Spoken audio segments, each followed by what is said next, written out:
ผู้แสวงบุญศาสนาพุทธของสาธารณรัฐเกาหลีเดินทางเยี่ยมยามสาธารณรัฐประชาธิปไตยประชาชนลาวพร้อมด้วยคณะผู้บริหารสถานีโทรภาพพุทธศาสนา BPS แห่งสาธารณรัฐเกาหลี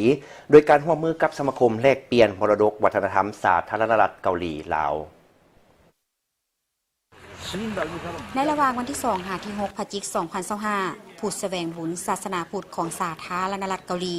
เดินทางเยี่ยมยามสาธารณรัฐประชาธิปไตยประชาชนลาวพร้อมด้วยคณะบริหารสถานีโทรภาพพุทธศาสนา BBS แห่งสาธารณรัฐเกาหลีโดยการเข้าร่วมกับสมาคมแลกเปลี่ยนมรดกวัฒนธรรมสาธารณรัฐเกาหลีลาวนำโดยพระอาจารย์ซองโยเจ้าอาวาสวัดยงจูเมืองฮั่วซองสาธารณรัฐเกาหลีในการมาเยี่ยมยามครั้งนี้บ่เพียงแต่มาแสวงบุญเท่านั้นแต่เพื่อมาแลกเปลี่ยนมรดกวัฒนธรรมสาธารณรัฐเกาหลีลาวเพื่อเสื่อมโยงคำสอนธรรมะของพุทธศาสนาลาวให้ลึกซึ้งที่สุดในระหว่างการมาแสวงบุญครั้งนี้คณะได้เดินทางไปเยี่ยมยามวัดองค์ตื้อมหาวิหารวัดพระธาตุหลวงเวียงจันทร์เพื่อร่วมงานบุญนมัสการพระธาตุหลวงเวียงจันทร์ประจำปี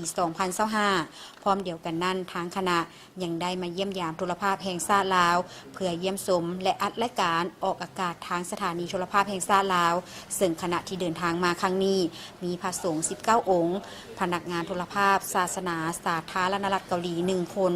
พนักงานของการปกครองเมืองฮั่วซอง4 คนและมาจากสมาคมแลกเปลี่ยนมรดกวัฒนธรรมสาธารณรัฐเกาหลีลาวอีก4 คน